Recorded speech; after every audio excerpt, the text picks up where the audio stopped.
In a series of significant political changes, the President of India has made several appointments as state governor positions across the country. These appointments are expected to impact the governance of several states in the coming days.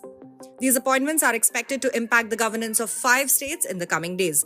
Dr. Hari Babu Kambampati has been appointed as the governor of Odisha. Previously serving as the governor of Mizoram, Dr. Kambampati's new assignment will see him oversee the administration of Eastern Indian state of Odisha.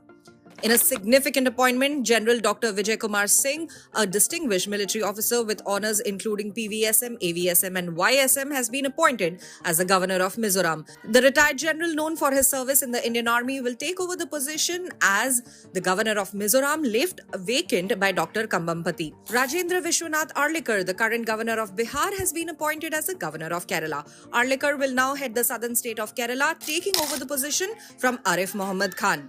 Similarly, Arif Mohammad Khan has been appointed as the new governor of Bihar in place of Rajendra Vishwanath Arlikar. Khan, who has served as a governor of Kerala for several years, will now focus on governance in Bihar, marking a major shift in his career. And finally, Ajay Kumar Bhalla has been appointed as a new governor of Manipur.